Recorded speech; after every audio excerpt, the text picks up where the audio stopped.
Praise the Lord. ದೇವರಿಗೆ ಸ್ತೋತ್ರವಾಗಲಿ.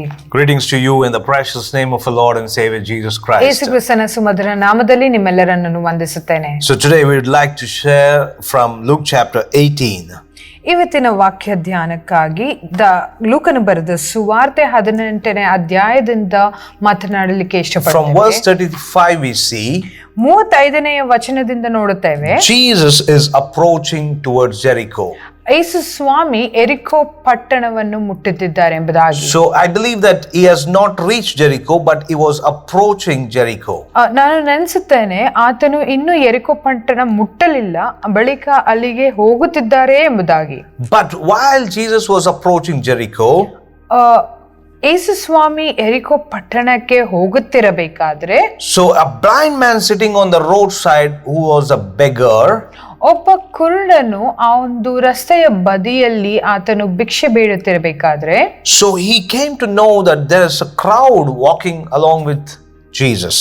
ಆತನಿಗೆ ಗೊತ್ತಾಯಿತು ಯೇಸು ಸ್ವಾಮಿ ಹೋಗುತ್ತಿದ್ದಾರೆ, ಒಂದು ಗುಂಪೆ ಯೇಸು ಸ್ವಾಮಿ ಹಿಂದೆ ಹೋಗುತ್ತಿದೆ ಎಂಬುದಾಗಿ. And he asked that people, like, what is happening? ಆತನು ಆ ಜನರಿಗೆ ಕೇಳಿದನು ಏನಾಗುತ್ತಿದೆ ಎಂಬುದಾಗಿ. And they told him, Jesus of Nazareth is passing by.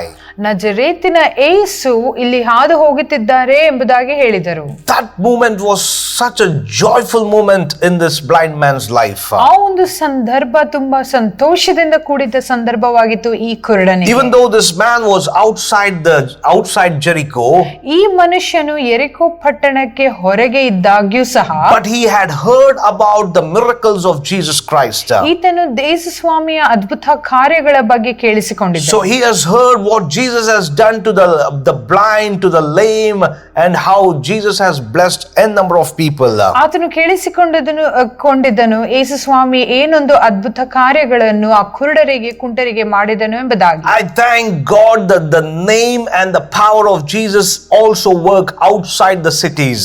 ನಾನು ದೇವರಿಗೆ ಸ್ತೋತ್ರ ಸಲ್ಲಿಸುತ್ತೇನೆ, ಯೇಸು ಸ್ವಾಮಿಯ ಒಂದು ಹೆಸರು ಆ ಒಂದು ಪ್ರದೇಶದ ಹೊರಗೂ ಸಹ ಅದು ಪ್ರಚೋದಿತವಾಗಿದೆ ಎಂಬುದಾಗಿ. When he asked what is happening, ಆತನು ಏನಾಗುತ್ತಿದೆ ಎಂಬುದಾಗಿ ಕೇಳಬೇಕಾದ್ರೆ, they just told him Jesus of Nazareth is passing by.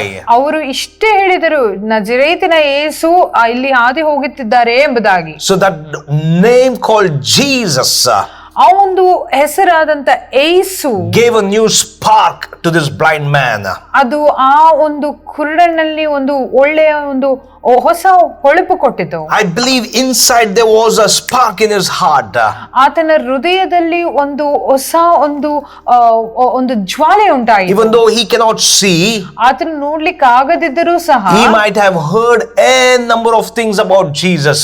ಆತನು ಅನೇಕ ವಿಷಯಗಳು ಯೇಸು ಸ್ವಾಮಿಯ ಬಗ್ಗೆ ಕೇಳಿಸಿಕೊಂಡಿರಬಹುದು. And that hearing about Jesus has brought faith in his life.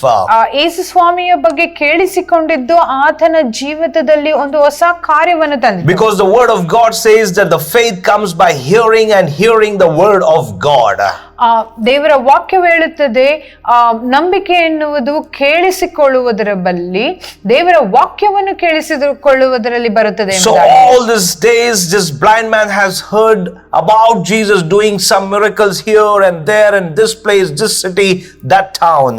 ಇಷ್ಟು ದಿನ ಈ ಒಂದು ಕುರುಡನು ಯೇಸು ಸ್ವಾಮಿ ಆ ಪಟ್ಟಣದಲ್ಲಿ ಈ ಪಟ್ಟಣದಲ್ಲಿ ಆ ಅದ್ಭುತ ಕಾರ್ಯ ಈ ಅದ್ಭುತ ಕಾರ್ಯ ಮಾಡಿದನು ಎಂಬುದಾಗಿ ಕೇಳಿಸಿಕೊಂಡಿದ್ದನು ಮಾತ್ರ. So now he is hearing that Jesus, the same Jesus, is passing by where he is. ಈಗ ಆತನು ಕೇಳಿಸಿಕೊಳ್ಳುತ್ತಾ ಇದ್ದಾನೆ, ಅದೇ ಯೇಸು ಸ್ವಾಮಿ ತಾನು ಇರುವ ಕಡೆಯೇ ಹಾದು ಹೋಗುತ್ತಿದ್ದಾನೆ ಎಂಬುದಾಗಿ. There's somebody who is watching. You are not born in a Christian family. ನಮ್ಮನ್ನು ನೋಡುತ್ತಿರುವ ಒಬ್ಬರು, ನೀವು ಒಂದು ಕ್ರೈಸ್ತ ಕುಟುಂಬದಲ್ಲಿ ಹುಟ್ಟಿದಲ್ಲಿ ಇರಬಹುದು. But you have heard about Jesus in your schools or with your friends or somewhere. You have just heard about Jesus. ಆದ್ರೆ ನಿಮ್ಮ ಶಾಲೆಯಲ್ಲಾಗಲಿ ನಿಮ್ಮ ಒಂದು ಸ್ನೇಹಿತರ ಕೂಟದಲ್ಲಾಗಲಿ ನೀವು ಯೇಸು ಸ್ವಾಮಿ ಬಗ್ಗೆ ಕೇಳಿರಬಹುದು. But today Jesus has come to you through this message. ಆದ್ರೆ ಇವತ್ತು ಯೇಸು ಸ್ವಾಮಿ ನಿಮ್ಮೊಟ್ಟಿಗೆ ಈ ಒಂದು ಸಂದೇಶದ ಮೂಲಕ ಬರುವಾತನಾಗಿರ್ತಾನೆ. This blind man had a joy in his heart. ಈ ಒಂದು ಕುರುಡನಿಗೆ ಆ ಹೃದಯದಲ್ಲಿ ಒಂದು ಸಂತೋಷವಿತ್ತು. Immediately after hearing about this name, ಕೂಡಲೇ ಈ ಹೆಸರನ್ನು ಕೇಳಿದ ಕೂಡಲೇ there was a new hope which came into his heart. ಒಂದು ಹೊಸ ಒಂದು ನಿರೀಕ್ಷೆ ಈತನ ಹೃದಯದಲ್ಲಿ ಬಂದಿತು. And he started calling out. ಈತನು ಕೂಗಲು ಆರಂಭಿಸಿದನು, Jesus, son of David, have mercy upon me. ಯೇಸುವೆ ದಾವೀದ ಕುಮಾರನೇ ನನ್ನ ಮೇಲೆ ಕರುಣೆ ಇಡು ಎಂಬುದಾಗಿ. Since he was blind, ಆತನು ಕುರುಡನಾಗಿದ್ದರಿಂದ he exactly don't know what is the distance between Jesus and him. ಆತನಿಗೆ ಯೇಸುವಿಗೆ ಆತನಿಗೆ ಇರುವ ಅಂತರದ ಬಗ್ಗೆ ಆತನಿಗೆ ಗೊತ್ತಿಲ್ಲ. But he knows that Jesus is in his surrounding. ಆದ್ರೆ ಆತನಿಗೆ ಗೊತ್ತು ಆತನ ಸುತ್ತಮುತ್ತಲು ಎಲ್ಲೋ ಯೇಸು ಸ್ವಾಮಿ ಇದ್ದಾರೆ ಎಂಬುದಾಗಿ. So as much as possible with his loud voice he started calling, Jesus, son of David, have mercy upon me. ಅದೆಷ್ಟು ಸಾಧ್ಯವೋ ಅಷ್ಟು ಆತನು ಕೂಗಲು ಆರಂಭಿಸಿದನು, ಯೇಸು ಸ್ವಾಮಿ ದಾವೀದನ ಕುಮಾರನೇ ನನ್ನನ್ನು ಕರುಣಿಸು ಎಂಬುದಾಗಿ. So this voice actually made people disturbed. ಈ ಒಂದು ಸ್ವರ ಅನೇಕ ಜನರಿಗೆ ಗೊಂದಲ ಕೊಡಲು ಆರಂಭಿಸಿತು. And they started rebuking him. ಅವರೆಲ್ಲರೂ ಆತನನ್ನು ಗದರಿಸಲು And ಆರಂಭಿಸಿದರು. people started saying, be quiet. ಜನರು ಹೇಳಲಿಕ್ಕೆ ಪ್ರಾರಂಭಿಸಿದರೆ ಸುಮ್ಮನಿರು ಎಂಬುದಾಗಿ. Not one, the Bible says they. ಒಬ್ಬರಲ್ಲ, ಸತ್ಯವೇದವು ಹೇಳುತ್ತದೆ ಅನೇಕರು Saying, be quiet. ಸುಮ್ಮನಿರು ಎಂಬುದಾಗಿ ಹೇಳಿದರು. But this man did not be quiet. ಆದ್ರೆ ಈ ವ್ಯಕ್ತಿ ಸುಮ್ಮನಿರಲಿಲ್ಲ. His voice was even more. ಆತನ ಶಬ್ದ ಇನ್ನು ಜೋರಾಯಿತು. In verse 39 we see, 39ನೇ ವಚನದಲ್ಲಿ ನೋಡುತ್ತೇವೆ, but he shouted all the more. ಆತನು ಇನ್ನೂ ಅಧಿಕವಾಗಿ ಕೂಗಲು ಆರಂಭಿಸಿದನು. Hallelujah. Hallelujah. I thank God for his faith. ಆತನ ಒಂದು ನಂಬಿಕೆಗೋಸ್ಕರ ನಾನು ದೇವರಿಗೆ ಸ್ತೋತ್ರ ಸಲ್ಲಿಸುತ್ತೇನೆ. He is not worried about how many people are saying him to be quiet. ಆತನು ಎಷ್ಟು ಜನ ಆತನನ್ನು ಸುಮ್ಮನಿರು ಎಂಬುದಾಗಿ ಹೇಳುತ್ತಿದ್ದಾರೋ ಅದರ ಬಗ್ಗೆ ಯೋಚನೆ ಇಲ್ಲ. But his intention is his voice need to reach the ears of Jesus. ಆದ್ರೆ ಆತನ ಆಲೋಚನೆ, ತನ್ನ ಶಬ್ದವು, ಆತನ ಸ್ವರವು ಯೇಸುವನ್ನು ಮುಟ್ಟಬೇಕು ಎಂಬುದಾಗಿ. Today do you have the desire in your heart? ಇವತ್ತು ನಿಮ್ಮ ಒಂದು ಹೃದಯದಲ್ಲಿ ಆ ಆಲೋಚನೆ, ಆಶೆ ಇದೆಯಾ? That your prayers needs to be heard in the ears of Jesus. ನಿಮ್ಮ ಪ್ರಾರ್ಥನೆ ಅದು ಯೇಸು ಕ್ರಿಸ್ತನ ಕಿವಿಯಲ್ಲಿ ಮೊಳಗಬೇಕು ಎಂಬುದಾಗಿ. So this shout was heard in the ears of Jesus.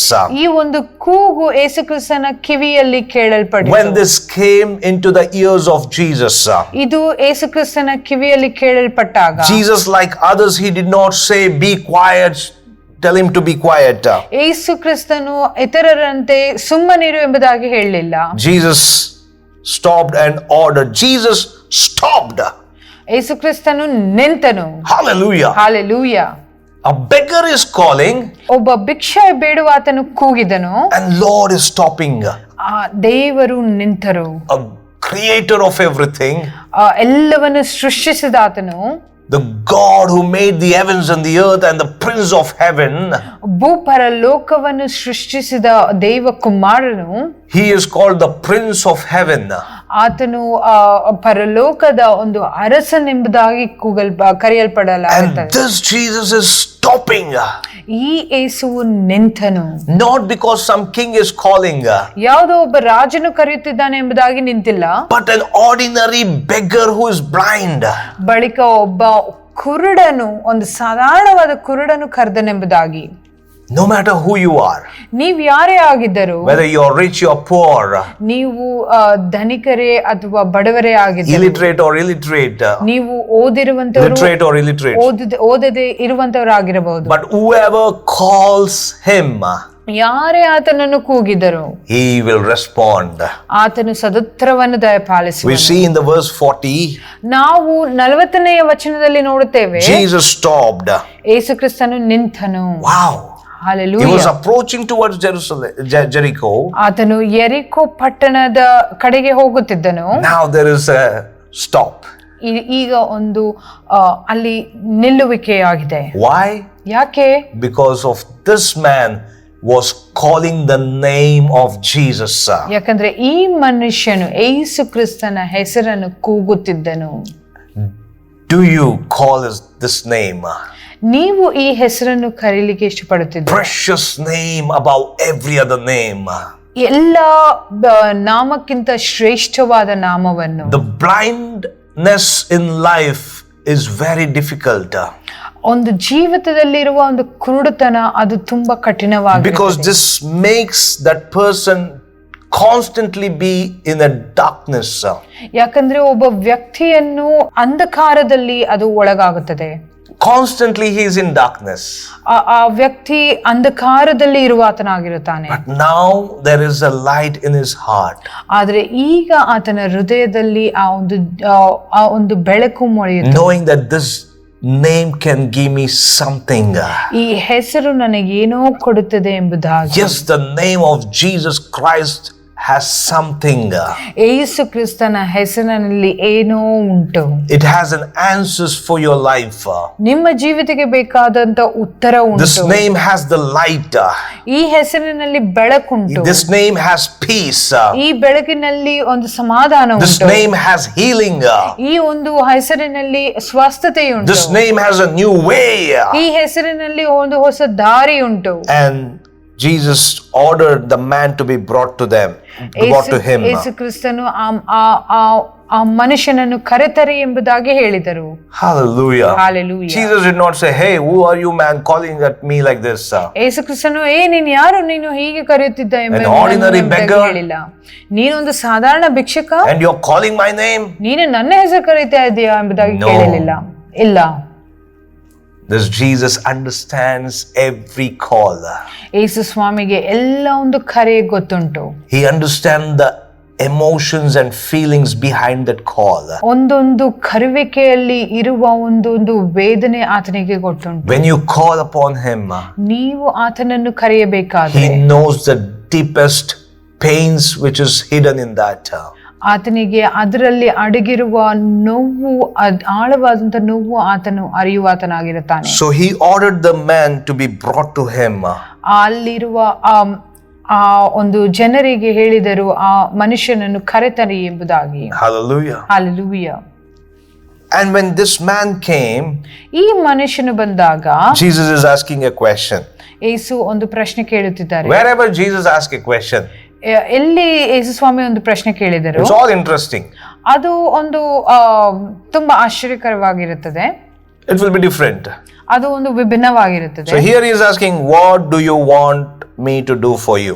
ಇಲ್ಲಿ ಯೇಸು ಕೇಳುತ್ತಿದ್ದಾನೆ, ನಾನು ನಿನಗೆ ಏನು ಮಾಡಬೇಕೆಂಬುದಾಗಿ ನೆನೆಸುತ್ತೀಯೆ ಎಂಬುದಾಗಿ. When Jesus is the Lord of all, ಯೇಸು ಕ್ರಿಸ್ತನು ಎಲ್ಲರಿಗೂ ಒಬ್ಬ ದೊಡ್ಡ ದೇವರಾಗಿರಬೇಕಾದ್ರೆ, and he knows our hearts, ಆತನಿಗೆ ನಮ್ಮ ಹೃದಯ ಗೊತ್ತಿರಬೇಕಾದ್ರೆ, why did Jesus ask this question? ಯಾಕೆ ಯೇಸು ಸ್ವಾಮಿ ಈ ಪ್ರಶ್ನೆ ಕೇಳಿದರು? Jesus very well know what he needs. ಯೇಸು ಸ್ವಾಮಿಗೆ ಚೆನ್ನಾಗಿ ಗೊತ್ತು ಆತನಿಗೆ ಏನು ಬೇಕು ಎಂಬುದಾಗಿ.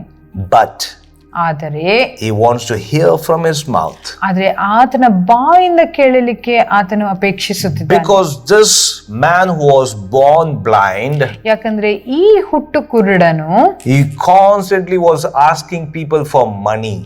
ಆತನು ಯಾವಾಗಲೂ ಜನರಲ್ಲಿ ಹಣಕ್ಕೋಸ್ಕರಕ್ಕೆ ಬೇಡುತ್ತಿದ್ದ, so that he can do his livelihood.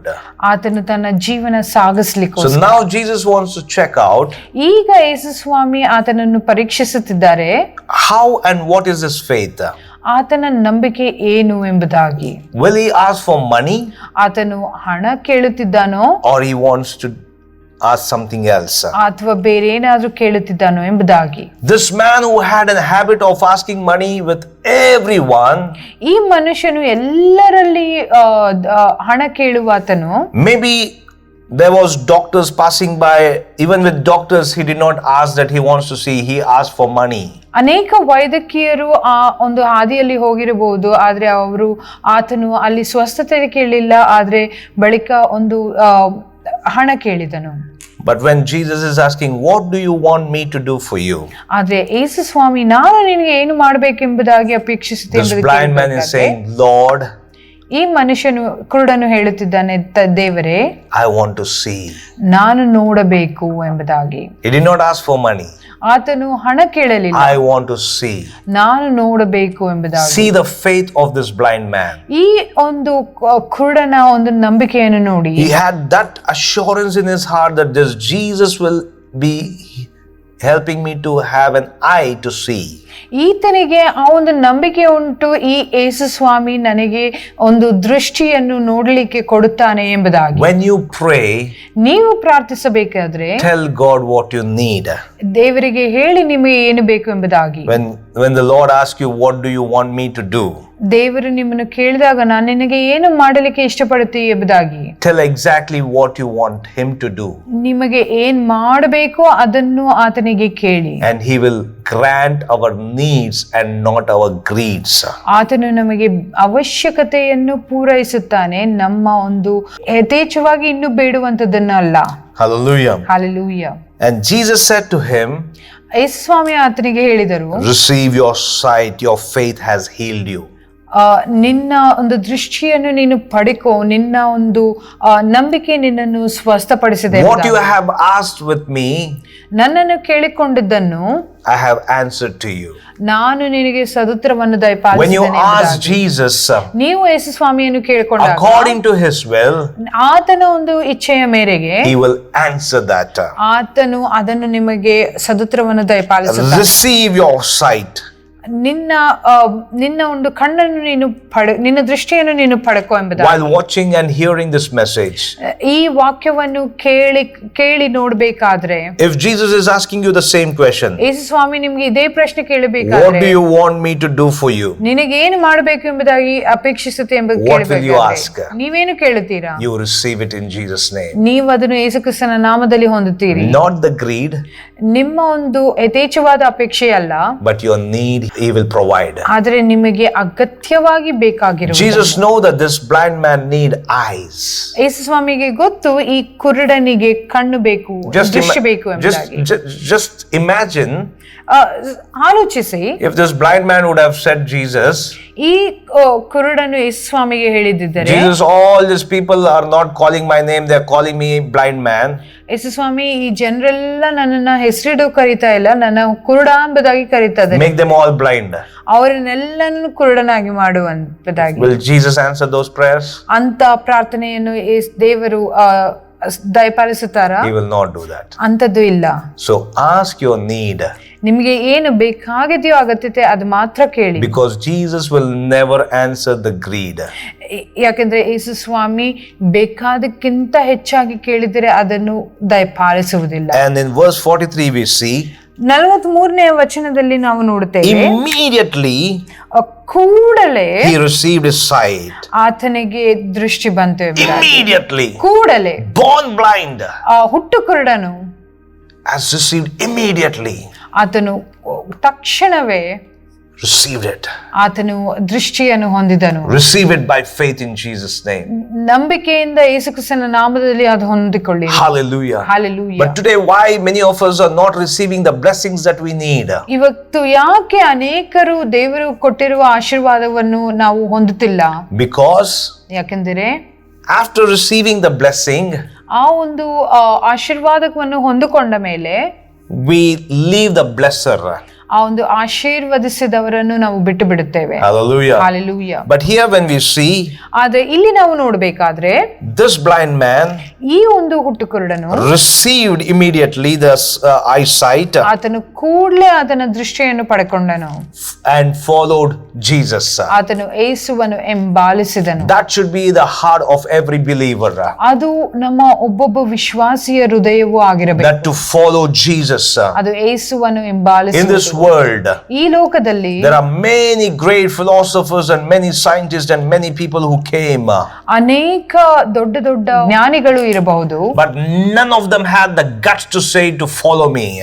ಯಾರಿಗೂ ಸಹ ಆ ಧೈರ್ಯ ಇರಲಿಲ್ಲ ನನ್ನನ್ನು ಹಿಂಬಾಲಿಸು ಎಂಬುದಾಗಿ. Only Jesus Christ told follow me. ಬಾರಿ ಯೇಸು ಸ್ವಾಮಿ ಮಾತ್ರನೇ ಹೇಳಿದ್ದು ನನ್ನನ್ನು ಹಿಂಬಾಲಿಸು ಎಂಬುದಾಗಿ. Because he know where he came from, what he is doing and where he is going. ಯಾಕಂದ್ರೆ ಆತನಿಗೆ ಮಾತ್ರ ಗೊತ್ತು ಆತನು ಎಲ್ಲಿಂದ ಬಂದನು, ಏನು ಮಾಡುತ್ತಿದ್ದಾನೆ ಮತ್ತೆ ಎಲ್ಲಿಗೆ ಹೋಗುತ್ತಿದ್ದಾನೆ ಎಂಬುದಾಗಿ. Those who decide to follow Jesus, ಯಾರು ಯೇಸುವನ್ನು ಹಿಂಬಾಲಿಸಲಿಕ್ಕೆ ಆಶೆ ಪಟ್ಟರೋ, God will grant the needs. ಅವರಿಗೆ ಬೇಕಾಗಿರುವುದನ್ನು ದೇವರು ಒದಗಿಸುತ್ತಾನೆ. Here this man after receiving the sight followed Jesus. ಇಲ್ಲಿ ಈ ಮನುಷ್ಯನು ಆತನ ದೃಷ್ಟಿಯನ್ನು ಪಡ್ಕೊಂಡ ಮೇಲೆ ಯೇಸುವನ್ನು ಹಿಂಬಾಲಿಸಿದನು. Today we want the blessing. Many of us do not want the blesser. ಇವತ್ತು ನಮಗೆ ಅನೇಕರಿಗೆ ಆ ಒಂದು ಆಶೀರ್ವಾದ ಬೇಕು, ಆದ್ರೆ ಆಶೀರ್ವದಿಸಿದವರು ಬೇಡ. If that is our attitude, ಅದು ನಮ್ಮ ಒಂದು ಜೀವನವಾಗಿದ್ದರೆ our answers from God will be delayed. ನಮ್ಮ ಸದುತ್ತರ ದೇವರಿಂದ ಬರುವುದು ಅದು ತಡವಾಗುತ್ತದೆ. Many of you should have received many blessings by now. ಅನೇಕರು ಇಷ್ಟರೊಳಗಾಗಿ ಅನೇಕ ಒಂದು ಆಶೀರ್ವಾದವನ್ನು ಪಡ್ಕೊಳ್ಳಬಹುದು. Jesus is waiting to give. ಯೇಸು ಸ್ವಾಮಿ ಕಾಯುತ್ತಿದ್ದಾರೆ ಕೊಡಲಿಕ್ಕೆ. But he is waiting for us to change completely. ಆದ್ರೆ ನಾವು ಪುನರ್ವರ್ತನೆಗೊಳ್ಳುವುದಕ್ಕೆ ಆತನು ಕಾಯುತ್ತಿದ್ದಾನೆ. Will you change? ನೀವು ಪುನರ್ವರ್ತಿಸುತ್ತೀರಾ? Will you make up your mind to change according to the word of God? ನೀವು ನಿಮ್ಮ ಹೃದಯವನ್ನು ದೃಢಗೊಳಿಸುತ್ತೀರಾ? ದೇವರ ವಾಕ್ಯದ ಪ್ರಕಾರ ನಿಮ್ಮನ್ನು ನೀವು ತಿರುಗಿಸಿಕೊಳ್ಳುವುದಕ್ಕೆ. Can we stop praying for the greed? Can we pray for our needs? ನಾವು ಬೇಡುವುದಕ್ಕಿಂತ ಹೆಚ್ಚಾಗಿ ಬೇಕಾಗಿರುವುದನ್ನು ಕೇಳಲಿಕ್ಕೆ ನಿಲ್ಲಿಸುತ್ತೇವಾ ಅಥವಾ ಬೇಕಾಗಿರುವುದನ್ನು ಮಾತ್ರ ಕೇಳುತ್ತೇವಾ? Can we make a strong decision? ನಾವು ಒಂದು ದೃಢ ನಿರ್ಧಾರವನ್ನು ತೆಗೆದುಕೊಳ್ಳೋಣ. I will follow Jesus. ನಾನು ಯೇಸುವನ್ನು ಹಿಂಬಾಲಿಸುತ್ತೇನೆ. I will follow Jesus. ನಾನು ಯೇಸುವನ್ನು ಹಿಂಬಾಲಿಸುತ್ತೇನೆ. Not just Sunday. ಬರೀ ಭಾನುವಾರ ಮಾತ್ರವಲ್ಲ. Not just on a Christmas day. ಅಥವಾ ಯೇಸು ಸ್ವಾಮಿಯ ಹುಟ್ಟುಹಬ್ಬದ ದಿನ ಮಾತ್ರವಲ್ಲ. Not just on a Good Friday and an Easter. ಅದು ಶುಭ ಶುಕ್ರವಾರ ಅಥವಾ ಪುನರುತ್ಥಾನ ದಿನ ಮಾತ್ರವಲ್ಲ. But all the days of my life. ಆದ್ರೆ ನಮ್ಮ ಜೀವಿತದ ಎಲ್ಲ ದಿನಗಳು I will follow Jesus. ನಾನು ಯೇಸುವನ್ನು ಹಿಂಬಾಲಿಸುವೆನು. Hallelujah. Hallelujah. When I was reading these words, ನಾನು ಈ ಒಂದು ವಾಕ್ಯವನ್ನು ಓದಬೇಕಾದ್ರೆ, Jesus is approaching to Jericho. ಯೇಸು ಸ್ವಾಮಿ ಎರಿಕೋ ಪಟ್ಟಣವನ್ನು ಮುಟ್ಟುತ್ತಿದ್ದಾರೆ. This blind man wanted to see.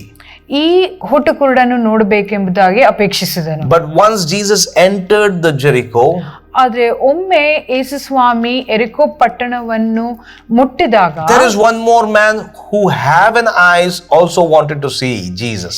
ಇಲ್ಲಿ ಇನ್ನೊಬ್ಬ ದೃಷ್ಟಿ ಇರುವ ಒಂದು ಮನುಷ್ಯನು ಯೇಸು ಸ್ವಾಮಿಯನ್ನು ನೋಡಲು ಅಪೇಕ್ಷಿಸಿದನು. So outside Jericho, ಎರಿಕೋ ಪಟ್ಟಣದ ಹೊರಗೆ, inside Jericho, ಎರಿಕೋ ಪಟ್ಟಣದ ಒಳಗೆ, two different people, ಇಬ್ಬರು ವಿಭಿನ್ನ ವ್ಯಕ್ತಿಗಳು, one intention, ಒಂದೇ ಉದ್ದೇಶ, to see. ಅದು ನೋಡಬೇಕು. Hallelujah. Hallelujah. If God's will, ದೇವರ ಚಿತ್ತವಾದರೆ, the next message I would like to share about Zacharias. ಬರುವ ಒಂದು ಸಂದೇಶದಲ್ಲಿ ಜಕಾಯನ ಆ ಮನುಷ್ಯನ ಬಗ್ಗೆ ನಾನು ಹೇಳಲಿಕ್ಕೆ ಇಷ್ಟಪಡ್ತೇನೆ. So after Jesus entering to Jericho, ಯೇಸು ಸ್ವಾಮಿ ಎರಿಕೋ ಪಟ್ಟಣದೊಳಗೆ ಹೋದಾಗ, so what happened? ಏನಾಯಿತು? And I would like to share that wonderful message to you. ಆ ಒಂದು ಒಳ್ಳೆಯ ಸಂದೇಶವನ್ನು ನಿಮ್ಮೊಟ್ಟಿಗೆ ಹಂಚಿಕೊಳ್ಳಲಿಕ್ಕೆ ಇಷ್ಟಪಡ್ತೇನೆ. But in this message, ಈ ಒಂದು ಸಂದೇಶದಲ್ಲಿ God is asking, ದೇವರು ನಿಮ್ಮನ್ನು ಕೇಳುತ್ತಿದ್ದಾರೆ, what can I do for you? ನಿಮಗೋಸ್ಕರ ನಾನೇನು ಮಾಡಲಿ ಎಂಬುದಾಗಿ. In your personal prayers, ನಿಮ್ಮ ಒಂದು ವೈಯಕ್ತಿಕ ಪ್ರಾರ್ಥನೆಯಲ್ಲಿ open up your heart. ನಿಮ್ಮ ಹೃದಯವನ್ನು ತೆರೆಯಿರಿ. By faith, ನಂಬಿಕೆಯಿಂದ, as Matthew chapter 7 verse 7 says, ಮತ್ತಾಯನು ಬರೆದ ಸುವಾರ್ತೆ 7ನೇ ಅಧ್ಯಾಯದ 7ನೇ ವಚನದಲ್ಲಿ ಹೇಳಿದಾಗೆ, ask, ಬೇಡಿಕೊಳ್ಳಿ, you shall receive. ನಿಮಗೆ ದೊರೆಯುವುದು. This blind man asked Jesus, ಈ ಹುಟ್ಟುಕುರುಡನು ಯೇಸು ಸ್ವಾಮಿಯನ್ನು ಕೇಳಿದನು, and he received it. ಆತನು ಪಡೆಕೊಂಡನು. By faith, ನಂಬಿಕೆಯಿಂದ you will receive. ನೀವು ಪಡೆಕೊಳ್ಳುವಿರಿ. In Jesus' name. ಯೇಸುವಿನ ನಾಮದಲ್ಲಿ. Amen. Amen. God bless you. ದೇವರು ನಿಮ್ಮನ್ನು ಆಶೀರ್ವದಿಸಲಿ. Have a wonderful, blessed day. ಒಂದು ಒಳ್ಳೆಯ ಆಶೀರ್ವಾದಕರವಾದ ದಿನ ನಿಮ್ಮದಾಗಿರಲಿ. Amen. ಆಮೆನ್.